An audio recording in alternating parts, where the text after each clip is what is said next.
टीमचे अरविंद दादा आणि दीपक दादा ते पण आम्हाला साथ देणार आहेत. ते गाण्यात पण साथ देतात आणि बाकी सगळ्या मदतीत पण साथ देतात. आणि सगळ्यात महत्त्वाचे आमचे सागर दादा जे बिहाइंड द कर्टन म्हणतो ना आपण, सगळं सांभाळतात. त्या सगळ्यांचे हे सगळे आहेत म्हणून आज तुम्ही फक्त नम्रताताई करताय, पण त्याच्या मागे ही शक्ती यांची आहे. तर आज आपण आता सुरुवात करूया कार्यक्रमाला. हा कार्यक्रम आपण परमार्थिक आहे. परमार्थिक म्हटल्यावर काय होतं की थोडं टेन्शन येतं ऐकणाऱ्याला पण आणि बोलणाऱ्याला पण. सर्वस्व आई बसले तिकडे, आई नाही तर माऊली बसले तिकडे. तिच्याकडे आपण जे काय मागू ते आपल्याला मिळणार आहे. तर आज आपण तुम्ही समोर आहात. तुम्ही सगळे कोण आहात? नारी शक्ती तर आहे, ते तो प्रश्नच नाही. पण आत्ता कोण?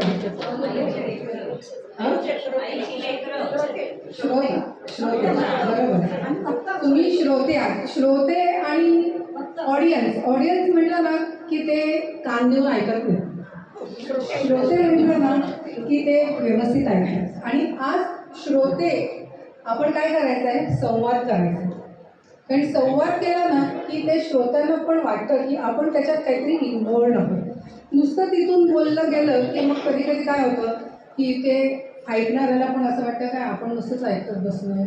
कधी कोण डुलक्या मारतं, कोण कुठे जाऊन येतं, इथे बसल्यावर त्या घरी पण जाऊन येतं, काय करत असतं. त्यामुळे तुमच्याबरोबर संवाद जर चालू असेल तर श्रोत्यांचं पूर्ण लक्ष कुठे असेल, इकडे असेल. तर आपण क्लासरूममध्ये जर टीचर, आपण म्हणतो ना टीचर क्वेश्चन आन्सर विचारते, अरे टीचर जर प्रश्न विचारणार आहे तर आपलं लक्ष पाहिजे, कारण की कधी कोणालाही काही विचारलं असं आहे ना.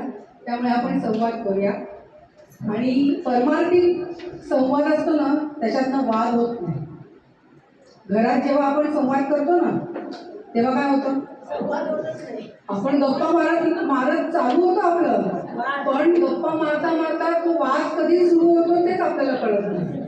आणि नंतर आपणच विचार करतो, अरे आपण एवढं छान गप्पा मारत होतो आणि हे काय मध्ये चालू झालं. त्यामुळे परमार्थ आणि प्रपंच खूप फरक. आणि परमार्थ हा खूप मजेत घ्या, तो सिरियसली घेऊ नका, तो खूप मजेत घ्या. इतकं एन्जॉयमेंट त्याच्यात मिळेल ना की आपल्याला असं वाटेल की काय हा संसार खरंच आपण का नाही इतके वर्ष या परमार्थात घेऊ असं आपल्याला वाटतं. तर आपण आता सर्वप्रथम सुरुवात करायची ते श्री गणेश वंदनाने. मी अपर्णाताईला विनंती करते की त्यांनी श्री गणेशाचं गीत